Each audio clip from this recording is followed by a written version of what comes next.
Ladies and gentlemen, a very good afternoon and warm greetings to all distinguished participants joining us today in person and also online.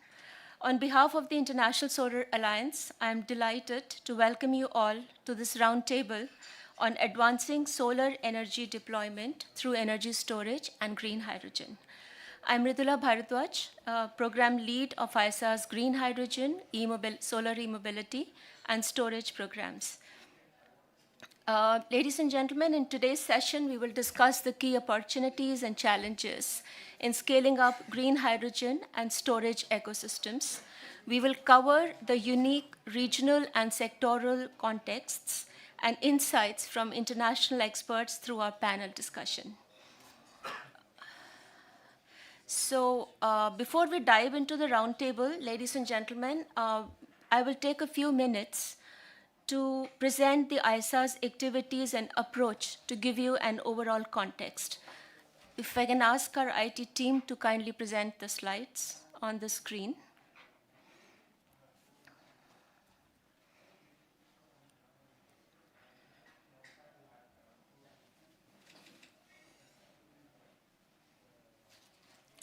Thank you. So going to the next slide. For some reason, my clicker is not working. Rajendra, if you can, yeah, great. So some of you have, I think, attended yesterday's our DG's presentation, where he highlighted the strategic vision of ISA, and this is that slide. We have key pillars, which are integrated institutional strengthening and digitization. We had a session on this. Global Capability Center, we had another session on this already. Catalytical Finance Hub was covered, I think, yesterday. And then today, it's Technology and Policy Roadmap, which is basically ensuring policies are designed to manage the uptake of solar and related technology. When I say related technology, it includes green hydrogen, solar e-mobility, heating and cooling through solar, and also storage for our member countries. Going to the next slide, please.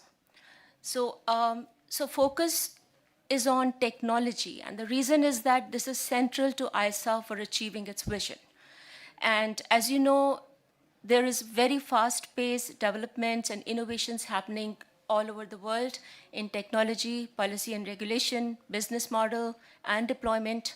So we provide informed guidance to our member countries in existing and emerging technologies, which includes technology forecasting for the technologies which are very close to the commercial TRL levels, and policy innovation, so that our member countries prepare well in advance for the upcoming and emerging technologies.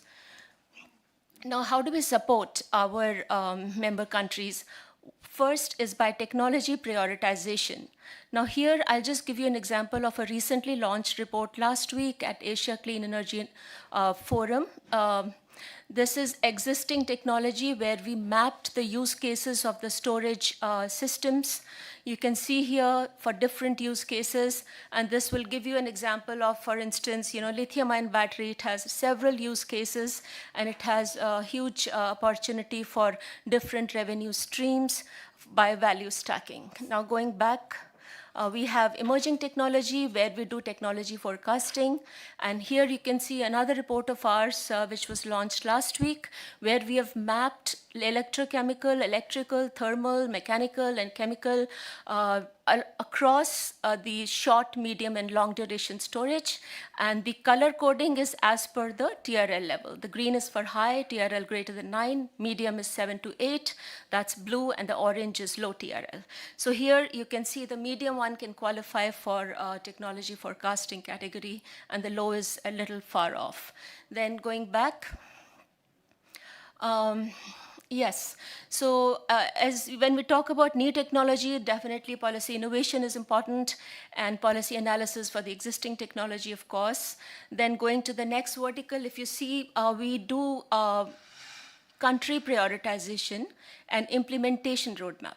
Now here, if you click on the Ecosystem Readiness Assessment Framework, this is an example of the framework we developed and launched in 2022 COP, where we have critical parameters, which are called screening parameters, and then based on those 8 to 10 screening parameters, we developed the Ecosystem Readiness Assessment Framework, and then going back, we do the similar thing we've done for storage and solar e-mobility as well.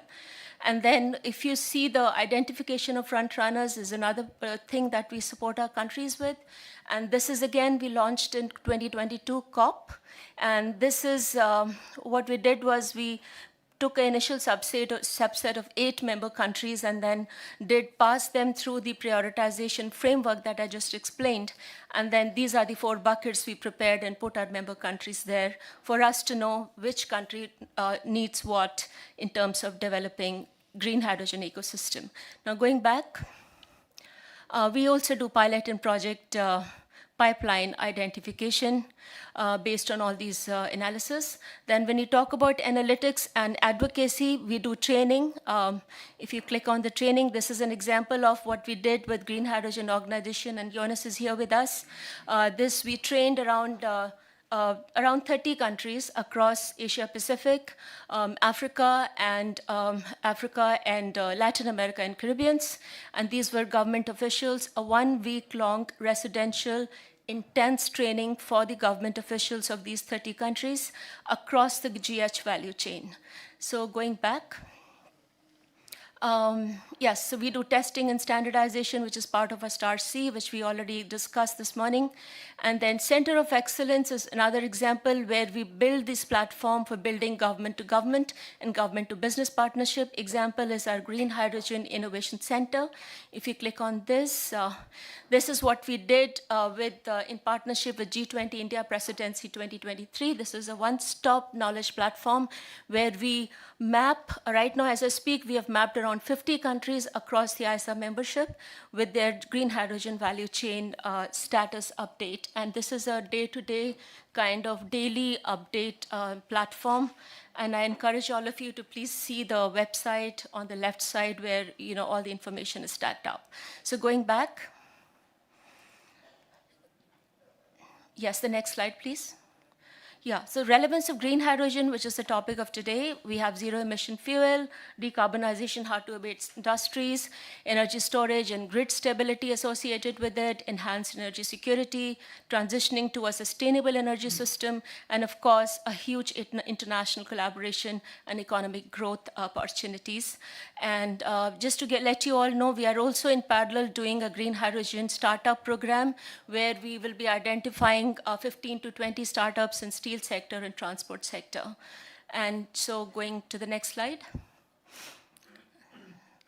Yeah, so just for the storage, as you know, global stationary energy storage capacity must increase by 2030 to 1500.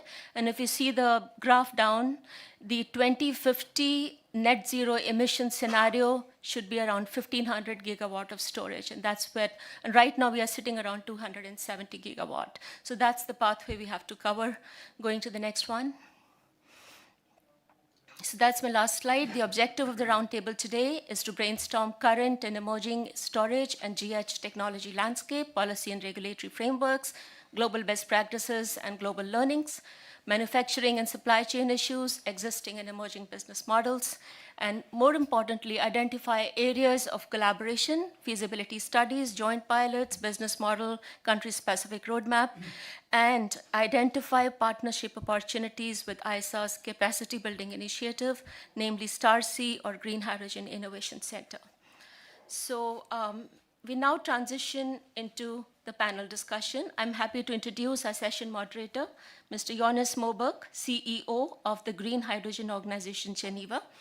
Jonas is also the Vice Chair for Global Renewables Alliance and a steering committee member of ISA's Green Hydrogen Innovation Center. Over to you, Jonas. Thank you, Mridula, Ashish, everyone from ISA, from its supporters. It's great to be here. It's great to be back and wonderful. And I suggest that Raj, if you can hear me, that we come back to Mridula's objectives with this session, maybe towards the end, to see the extent to which we are actually meeting it. And in particular, the final points that Mridula said about what else can be done. And here is an appeal to some of the speakers that you will be hearing now, and that is, you're in the deep of making this happen. Many around the table are there to support you in many different ways to create the enabling environment. So please take the opportunity and be clear what you think needs to happen for our industry to happen faster and more responsibly. I asked to very briefly put this, my only slide, on, and I'll tell you why. So I often said, and I said to Ashish last night, I mean, one of our key messages remain, we have two good news stories and one bad. The first good one is the falling price of renewable energy, mainly solar and batteries. We don't need, you know all, the absolutely incredible growth. And the numbers I usually use, Mridula, is the one of 1 gigawatt in 04 installed, 300 gigawatts installed globally in 23, 600 in 24. That tells us one of the things we need to know. The second good news story is 5 years ago, we had a very poor understanding of just how on earth we would do the energy transition. There were, in particular, the hard debates. We just had no idea. Had we said 5 years ago that we would run ships on ammonia, people would have laughed at us. So we are seeing the technology pathways materialize, maturing pretty quickly in front of us. The bad news story is that turning that renewable electricity into the fuels is still struggling to be competitive. And why do I say this with these slides? Because this is really the crux of how things are going to play out. We all know that we need to stop using oil, gas, and coal. We know that the way to do it is to have a low-carbon grid. And if you want to add nuclear to that center, fine, I have no problem. We know that that will be somewhere in the territory of 50 to 60% of final energy use. If you can't put it into the grid, put the battery into it, almost always a good thing. Another maybe 20, 30%.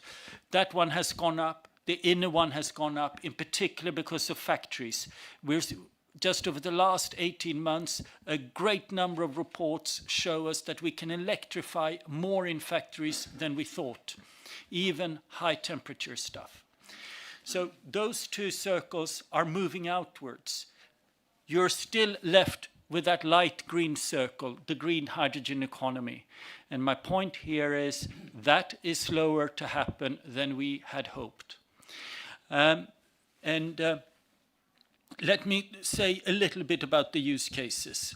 On ships, running on ammonia, not really hydrogen. So it will be hydrogen converted to ammonia, Haber-Bosch most likely. Argos did some study for us, maybe 240 million tons by 2040 needed in the world for green ammonia. Joy might have a better number, but of that, as much as 200 million tons for international shipping. What that tells us is that the ratio of shipping to other ammonia use, in particular fertilizer, is very much one about shipping. And IMO decisions in April provide a very important foundation where we in effect, of course, got the beginnings of a global carbon tax. Steel, there, obviously, it's hydrogen, and it's going really badly. It is too expensive in most markets. There is a limited desire to pay a green premium. The early efforts to decarbonize, other words, to use DRI with hydrogen, are struggling to make progress. It's a crisis situation. Fertilizers. There are a number of green fertilizer projects moving ahead. That's very exciting. But the fight back in the gas industry is pretty powerful. And this is one of a number of places where the green hydrogen, the renewable hydrogen ammonia economy is in effect being held back by a very aggressive pushing by the fossil fuel industry, often claiming what they call blue, in a sense saying that carbon capture is more technically proven, higher capture rates being delivered than is actually the fact. And this is something that companies like Envision and we have been doing a lot of work on together. So all in all, we are facing a very serious situation. We are facing a serious situation because many of these projects that we had high hopes for, and we work primarily in developing countries and emerging economies, many of these projects in Northern Africa, other parts of Africa, and around the world have been cancelled, mothballed, delayed in the last couple of years. And we need, with razor-sharp Marshall Plan-like focus, really think very hard how we help, how we survive in a first mover's disadvantage, in a valley of death before things take off. We need to learn very fast how, from very large solar and other renewable energy projects, how we can just slot on that electrolysis bit. That also means that we are in effect manipulating these fuels for other uses. With that in mind, Ana Garcia Martin, can you hear me? Can you hear us? And if you could take away the slide. Ana Garcia works with Mueve, which is used to be called CEPSA, a very big renewable energy company in Europe, in Spain. They have some of the largest projects in Spain, very exciting. And I wonder if you, Ana, could start by just giving us 30 seconds about your company's plans in Huelva and beyond. Well, thank you for inviting me. If we talk about Mueve, as you said, previously known as CEPSA, we are an energy company for almost 100 years of experience that has a flagship project that is the Andalusian Green Hydrogen Valley. The cornerstone of our strategy, put it in motion, that is to advance for decarbonization and offering decarbonized products to our current and future customers. Located in southern Spain, this initiative will include 2 gigawatts of electrolyzer capacity, one in each of our energy parks, where we are already producing. Sorry, we slow it down just a little bit. You're giving us some very important facts here, and I want to make sure that everyone can pick them up. So, what was that capacity number you gave? Okay, located in southern Spain, this initiative will include 2 gigawatts of electrolyzer capacity. So 1 gigawatt will be located in Huelva, where we have our energy park currently, a former refinery, and the other gigawatt will be located in Cádiz, in the other energy park that we have. Then we are currently producing SAF, Sustainable Aviation Fuel, and building one of the biggest advanced biofuels plants in Europe. So this next to the Strait of Gibraltar that we are located, we will at the end offer decarbonized products to the industrial hubs that we are located and to future customers in all the sectors, as you already mentioned, some of them, maritime, aviation, fertilizers. Fantastic. Can you tell us a little bit more about how far you've come with producing that hydrogen and ammonia? and where you are on your process towards the final investment decision, and the extent to which you already have secured customers for your products. Okay, so the objective is to produce that hydrogen, raw hydrogen, and its derivatives, ammonia, methanol, and kerosene, to decarbonize hard-to-abate sectors, such as maritime and aviation. For that, we have already been recognized as a project of common interest for the European Union that identifies a key infrastructure project, ours, that is essential for achieving the EU energy policies and climate objectives. The same happens with other labels and that we have received, for example, globally, Mission Innovation, saying that we accelerated clean energy innovation. Taking that into account, these recognitions collectively position the valley, the Andalusian Green Hydrogen Valley, as a strategic pillar in Europe's energy transition and a key enabler of large-scale industrial decarbonization.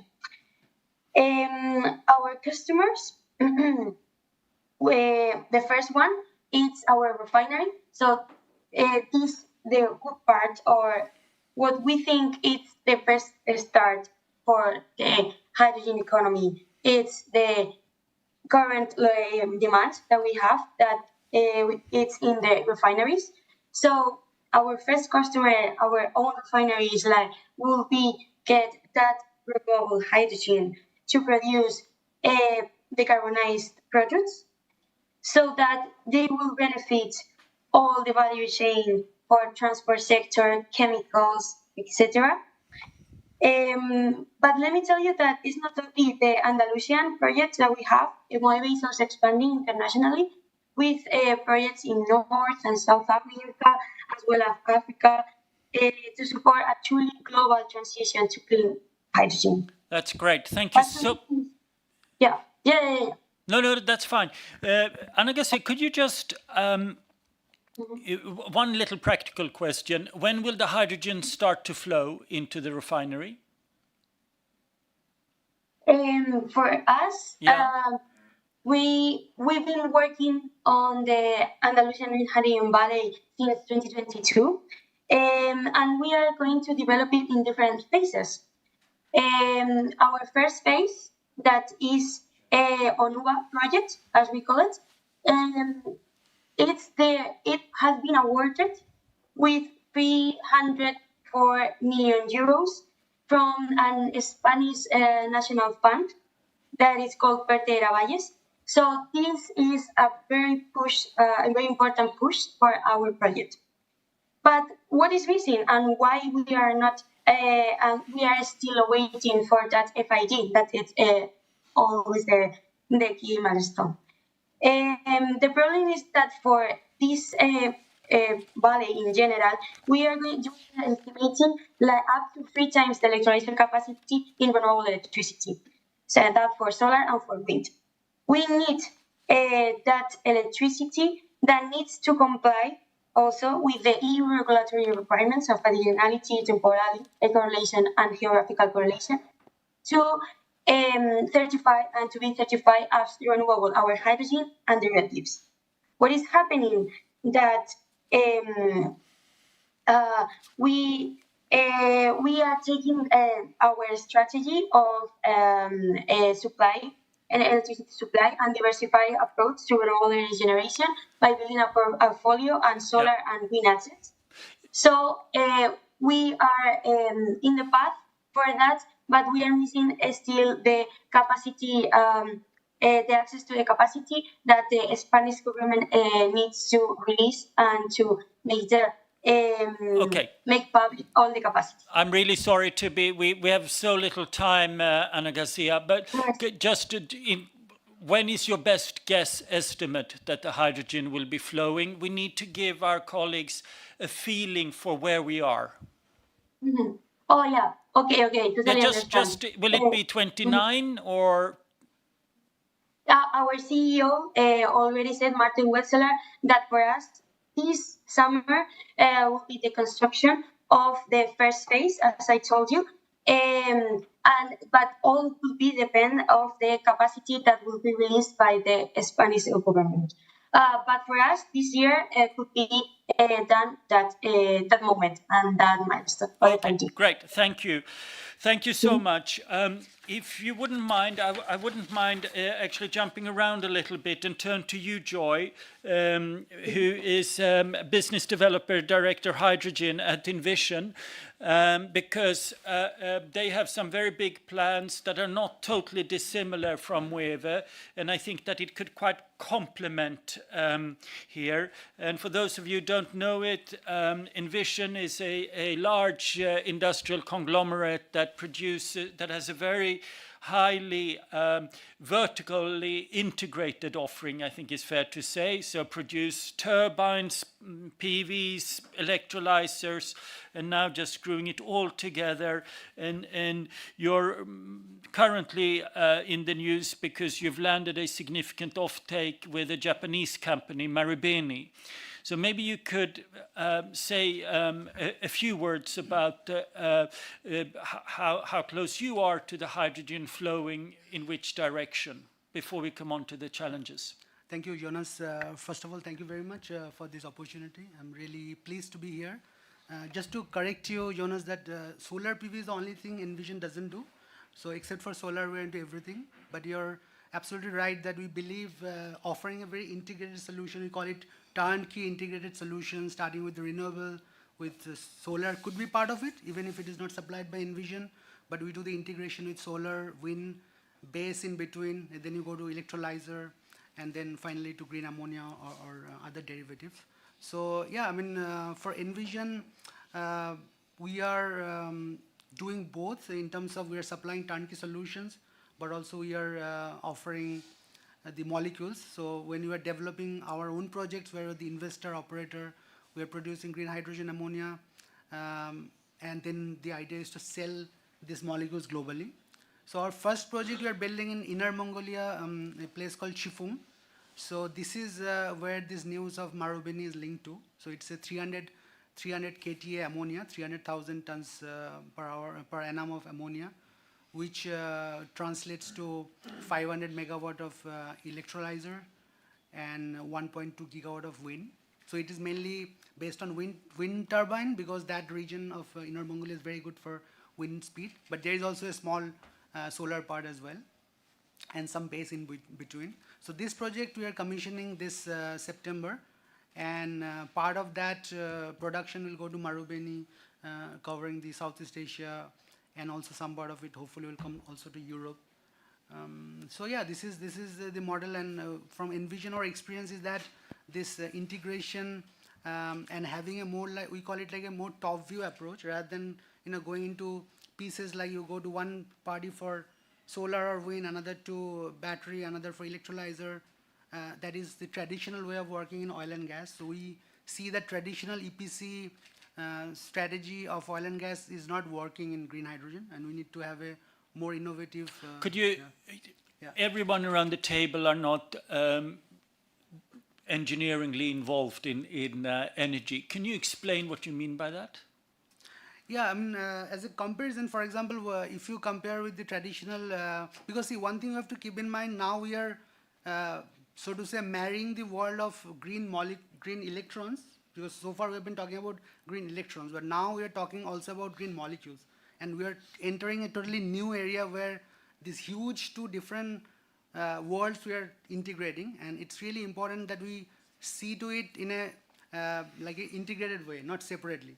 And because if you do separately, what has been happening in most of the projects, as per our understanding, is not going through the light of FID, is because it's like a more bottom-up approach, that you issue an RFP for wind turbine, solar, then for electrolyzer, then for Haber-Bosch for ammonia, and then another EPC contractor comes doing the feed, integrating everything from different vendors, and at the end of the day, you end up at a capex, and that translates to a cost of hydrogen, for which there is no market.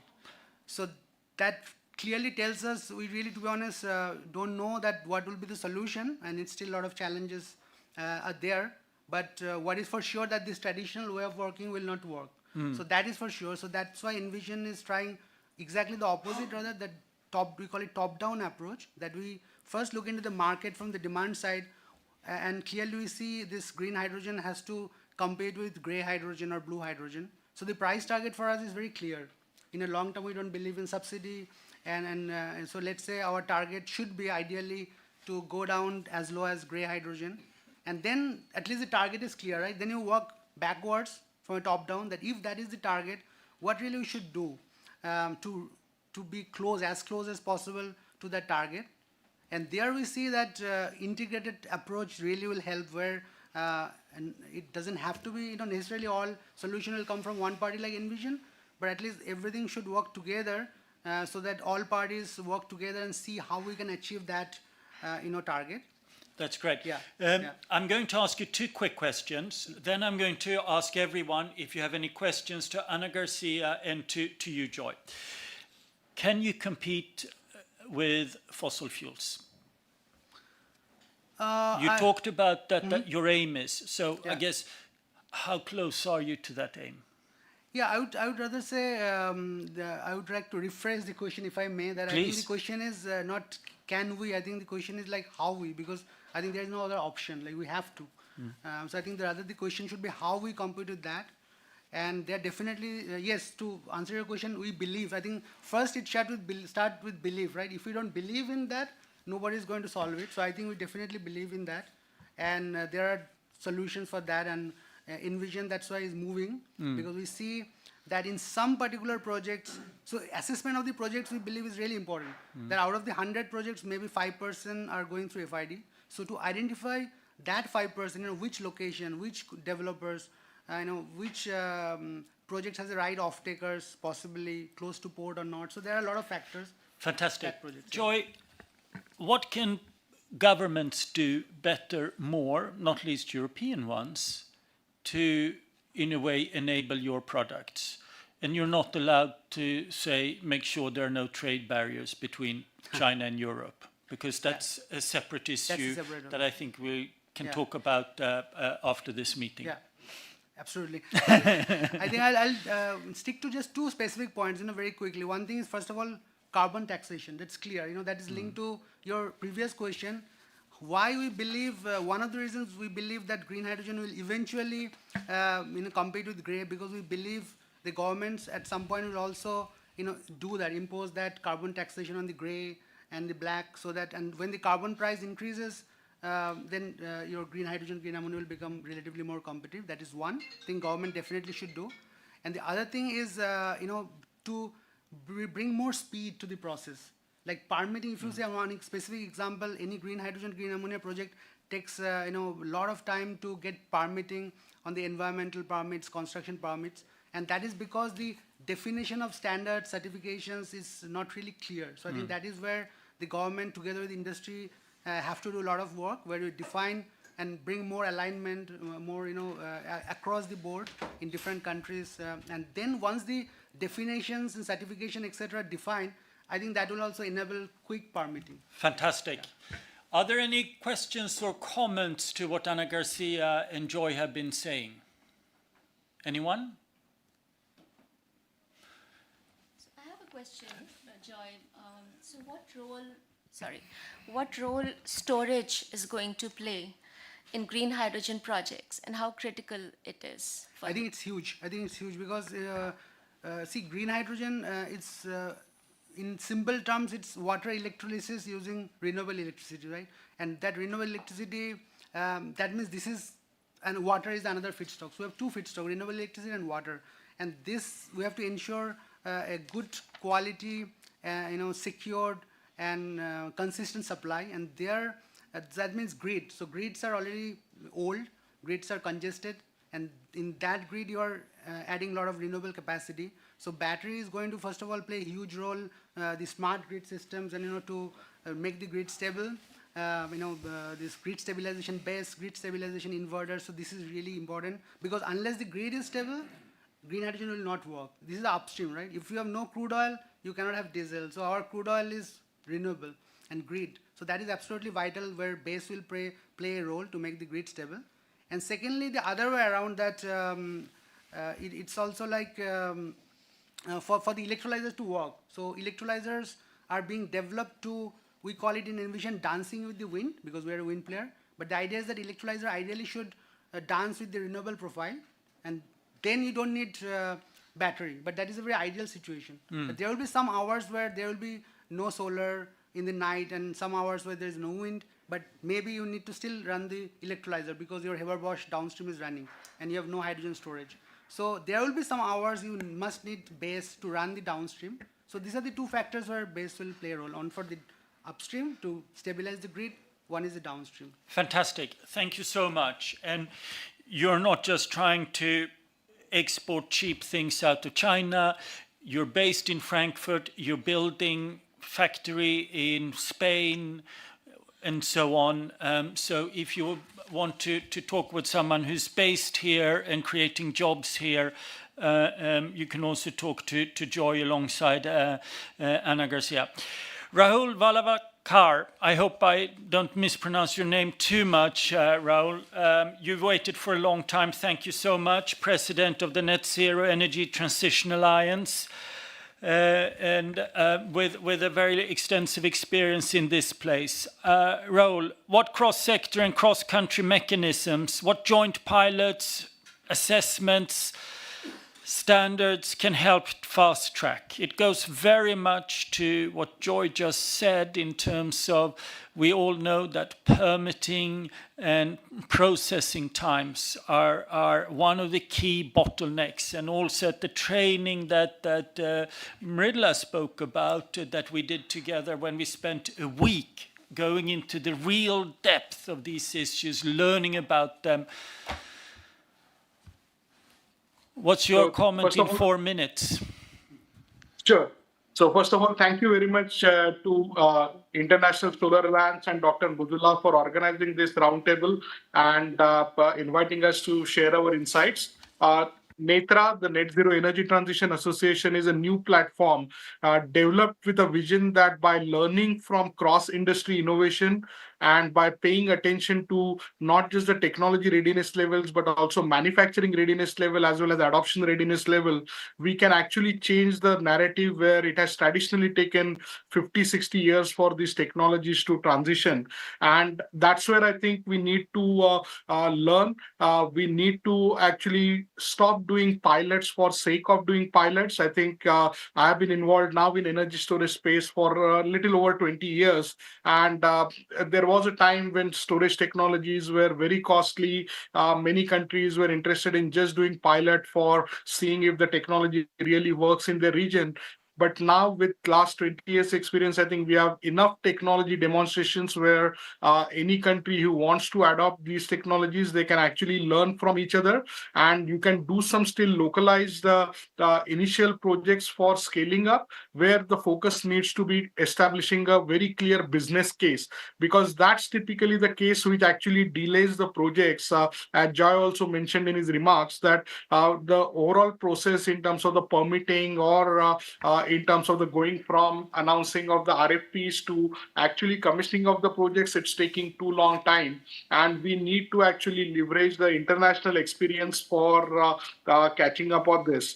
The other area where I would suggest is that we need to collaborate for developing stronger ecosystem for having this readiness, because for each country to develop the complete R&D ecosystem, manufacturing ecosystem, and then gaining the experience for deployment and training the workforce for such technology transition is going to take really long time. But if we can leverage each other's strength through partnerships such as ISA and others, then actually we can fast track some of these learning experiences. One of the crucial areas, and there I think GH2 Alliance has done a lot of work, is co-development of standards and certification, because many times I think issues related to safety or related to standardization, those get sort of pushed a little bit later with the hope that first let's just try to see if the technology works. But standards need to be technology agnostic and the work needs to evolve in parallel. Otherwise, if you put these things, technology development and then standard development in series, you are going to take decades of time for doing that. So one of the again learning from looking at how solar, wind, or even advanced batteries have matured, if we can fast track and co-develop standards and certification, that would be important. And last but not the least, I would say that many times when you're talking about emerging technologies, a lot of focus is on technology development. But at the same time, I think we need to look at financing as well as de-risking tools or make a business model which can actually help adoption of these technologies in a faster way. Because many times, again, as you mentioned in your opening remarks, in terms of green steel or other areas, the cost expectations are right now a little bit too far away. But that's something which we have to understand and develop business models around that. We cannot just keep on announcing targets for 10 years down line and hope that someone else is going to do the hard work and bring the cost of technologies down. The only way the technology cost curve happens is if you start deploying technologies in early stage, learn from that at a smaller scale, and then try to figure out how to scale up, Rahul? bringing down the cost fast. So those were my 4 points which I wanted to share. Thank you. Could you that's an incredible overview. Can you explain a little bit more in practical terms how you think these kinds of partnerships can really work? Maybe through some real live examples of your in your daily life. And then I've got a question also, a comment from Ashish. But hang on, Sure. Rahul. Ashish first. Yeah, thanks, Rahul. Great to hear. Congratulations. Quick question. You mentioned briefly about de-risking. Can you elaborate what kind of de-risking instrument is really needed? Sure. Thank you very much, Ashish. Again, one of the models which has worked very well in energy efficiency sector is having some kind of a fund which is providing first loss insurance, right? Because what happens many times is that otherwise every agency who is trying to do a pilot is trying to figure out how to cover for the complete loss of that project. And as we have seen for many of these technology demonstrations, actually not every technology demonstration fails. So if there is a centralized pool of money which is available for de-risking multiple pilots or early stage scale up of technology demonstrations, then that's one mechanism.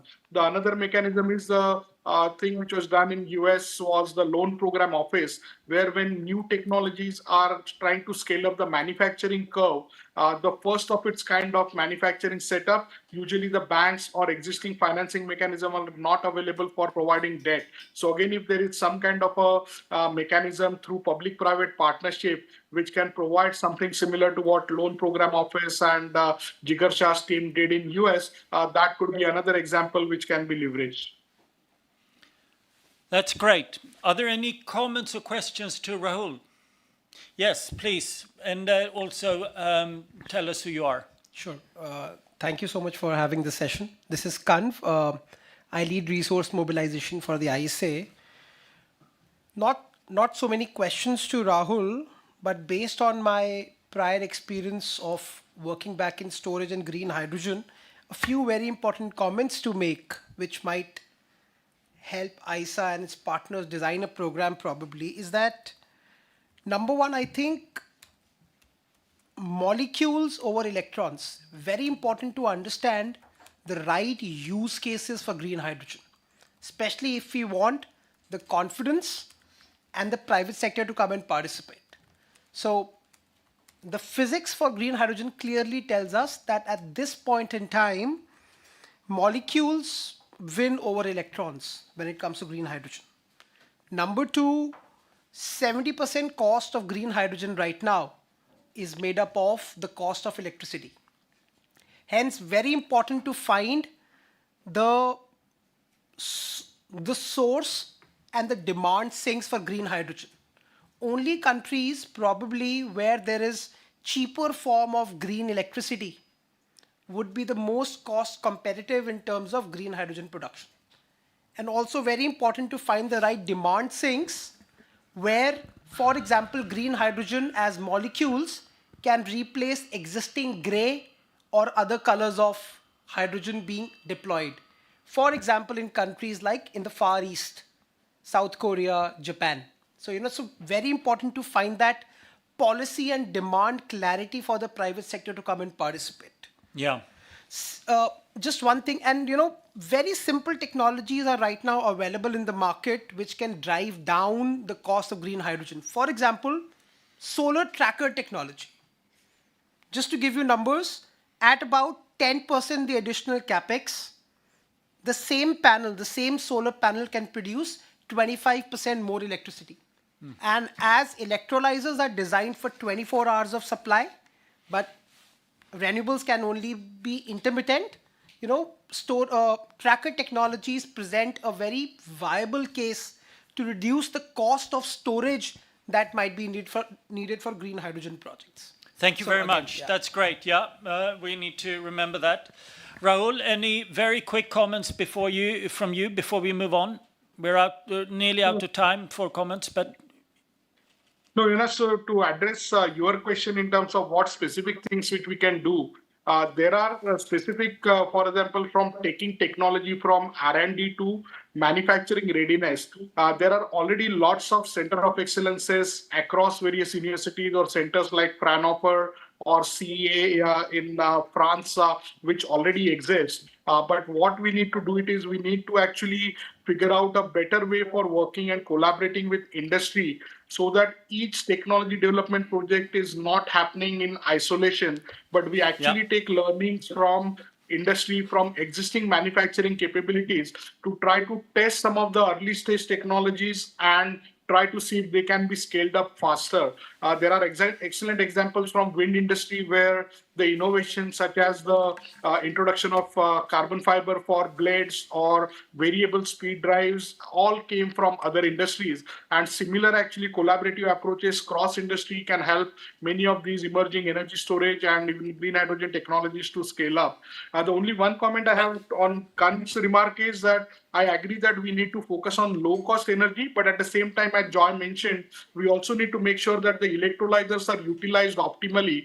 And that's where instead of looking for only cheap green electricity, you need to look at a right combination of dispatchable green energy, which optimizes also the electrolyzer so that the overall cost of green hydrogen meets the application requirement.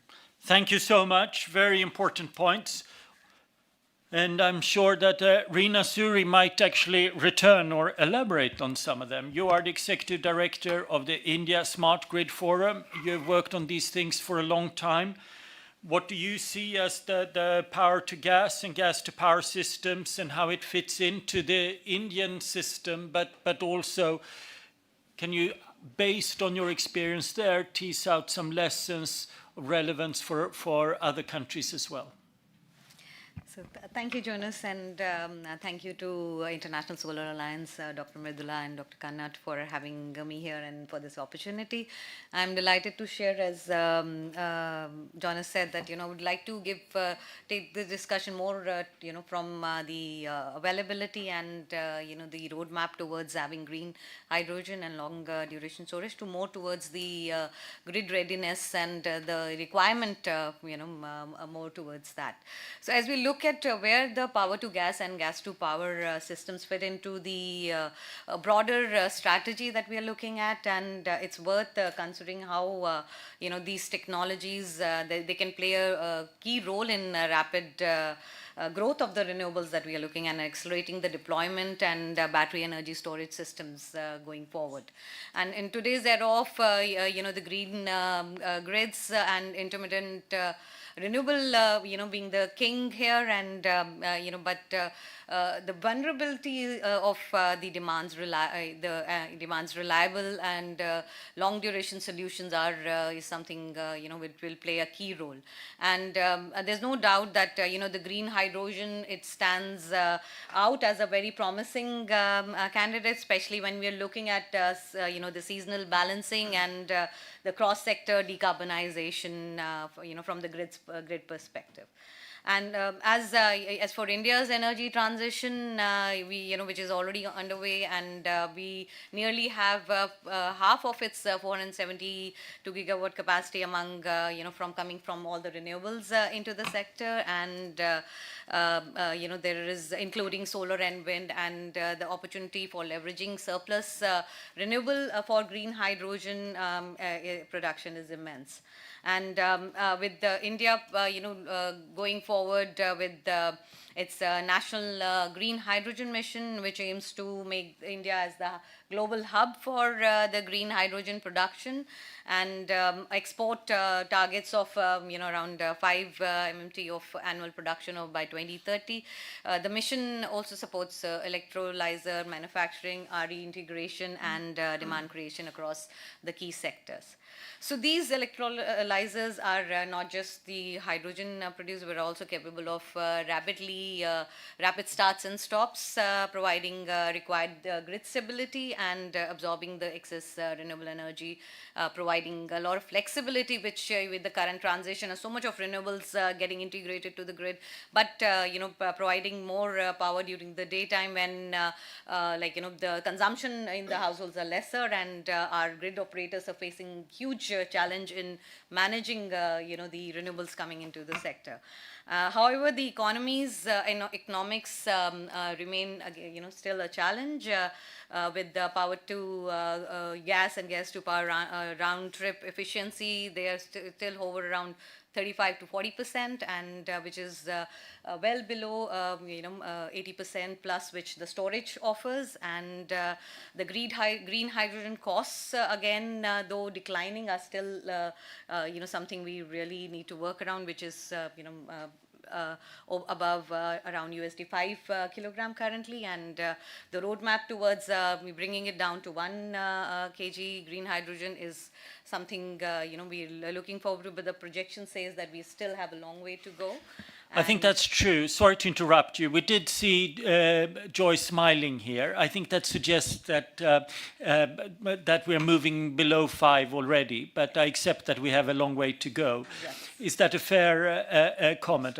Now, could you tell us a little bit about what else would you need, or what else do you think we need from the Indian governments and from other governments to address the challenge that you so well frame?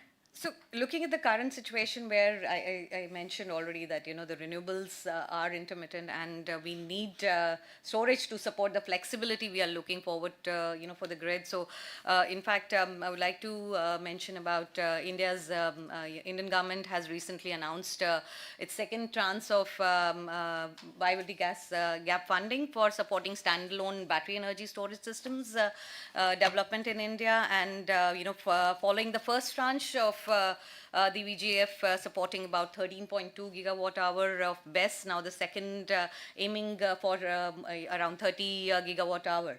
And with this kind of, it's a very clear cut that India is rapidly aiming to scaling up the battery energy capacity, storage capacity. And looking ahead, what the government is looking for is actually a good push towards hydrogen also, and the future is hybrid, and where the green hydrogen's long duration storage complements the fast response of batteries, and to unlock the full potential that we are looking forward to clean energy. So that's great. Thank you so much. I'm sorry to rush you. We're running pretty much out of time, but we really need to hear from Shubhra and tidy this up. So I hope we can borrow 5 more minutes of your time. Shubhra, from the Long Duration Energy Storage Council, which is a sister organization to the Green Hydrogen one that I represent, and we are both anchor founding partners of the Global Renewable Alliance. Shubhra, how are we making progress towards essentially long duration, big batteries and beyond? Sure. So thank you for that question. And I think, just to set the context right, I would like to just reiterate here on this forum that when we talk about long duration storage solutions, we're talking about anything, 8 hours or beyond. in terms of storage and also dispatchable capacity when it comes to it. So long duration, as we know that, comparatively, maybe it is a set of new solutions for different regions, but we are seeing that, these solutions are fast commercializing and going towards scale in many of the segments. Uh, just to put on record the different segments of long duration energy storage, we have beyond batteries and beyond just lithium ion chemistry. So there are many other alternate chemistries which would form part of long duration energy storage that is also fast commercializing now across the globe, several projects being implemented as we speak. But in the context of maybe today's discussion, I just wanted to come back a little and talk about what is the kind of potential and how long duration energy storage can be a game changer in addressing the entire energy transition and addressing some of the gaps that lie with current storage solutions. So to begin with, of course, addition of humongous amounts of renewables to the grid brings that important need of LDES, wherein it is important that in a more reliable and sustainable manner, we have firm and dispatchable power needed to stabilize and decarbonize the grid. So this would mean that there are a plethora of technologies between electrochemical, mechanical, thermal, and also the chemical side, which we have been talking about largely, in terms of molecules and hydrogen and other derivatives, to be able to store energy for not just days, but also months and seasons, and use it at times of need more specifically. When I talk about long duration energy storage, I think that is a key component in managing renewable variability and seasonal gaps. So LDES, as I said, provides seasonal and multi-day storage, reducing curtailment and enabling the grid to absorb more clean energy and also provide that clean energy at the time of need all the year round. And currently there were a lot of comments on managing the grid stability, and also absorption of energy or renewables into the grid. Thank you, Shubhra. And not only that. Yeah, sorry, sure. I would like to come in with some key questions here, but if there was something in particular you wanted to raise, please. I think, something very particular I would like to say in order to support the green hydrogen ecosystem, as there have been certain discussions around how green hydrogen could be produced at much lower cost. So that's where also LDES comes in. Because LDES can really enable the lowering of the levelized cost of hydrogen in a big way. Not only provide stored energy for running the electrolyzers, but better utilization of electrolyzers. So this would be ideally, let's say, 8 hours capacity or more than 8 hours capacity, which is used in a more efficient way with solutions that have greater lifespan, very less degradation, and also much better utilization of the storage solutions, enabling better utilization of electrolyzers. That's amazing. That would really, so that would really mean that it can bring a big impact in the LCOH of green hydrogen overall. And just to also manage overbuild and curtailment when it comes to the green hydrogen, energy supply for green hydrogen. You've So extremely, all in all, hang on, let's assume we're so short of time, so sorry to interrupt you, but you've really made a good case for why we need LDES. I wonder if you could very briefly address the question, what else can our governments do, not least in emerging markets and developing countries that have the biggest power challenges, to make sure that they build the adequate LDES? Absolutely. So I think as the Elders Council, we have conducted certain estimates, and overall, we estimate that about 8 terawatts will be needed by 2040 to, really aid in that clean hydrogen integration into the energy system. And within that, of course, what it means is to utilize LDES better, to do projects, which are renewable energy, round the clock projects with LDES and hydrogen, to be able to see, what kind of an impact that would bring, and how governments should maybe steer policies in this direction to enable those kind of projects happening, this kind of a procurement happening at not only just, emerging markets, but also where it is needed the most. So definitely building those incentives for hydrogen plus LDES deployment is something which is the need of the hour. Fantastic. Thank you so much. Yeah. We are running behind. I think all of you in different ways have addressed some of the objectives. It's clear timing comes again. It is bringing down the price. It is smarter and faster permitting and practices. It's learning more from each other. It's going into the details of policy. With that, thank you all so much, and I hand back to Ashish and Mridula.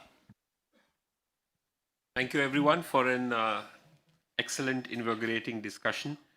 I don't need to summarize, but some of the points I heard all of you say are: one, there is a reduced euphoria on green hydrogen. That's something that Jonas very clearly laid out, even though there is so much more that's happening on the solar and the battery side. That, I think, definitely needs worth unpacking. The second that a lot of you have said is that what kind of models are needed on integrating different technologies together for reducing the cost. And we are seeing the element of hybrid bids in India coming out with the lowest cost. And when I hear Shubhra talk about LDS being combined as well, I feel a lot more innovation is probably needed on bringing technologies together. The point that Rahul made on standardization of and policies, I think that's something that probably at ISA we can think about what we can do more. Though I have to say, I'm not clear in my mind that is there a need for public financing in green hydrogen. There is a case that Rahul made for risk mitigation. There is a case for the VGF that is being made. I think that's something, it will be good for the private sector and the industry to come together. And finally, the need for innovation. I think a lot more innovation are needed. We stand ready to partner with countries and looking at how to make this dream of green hydrogen a reality. Mridula? Thank you, DG, for your concluding remarks. Ladies and gentlemen, this concludes our session. On behalf of the International Solar Alliance, I extend my sincere gratitude to all the esteemed speakers, panelists, member country participants for your time, insight, and commitment to driving forward the green energy agenda. Thank you once again. We close the session now. Thank you. Thank you.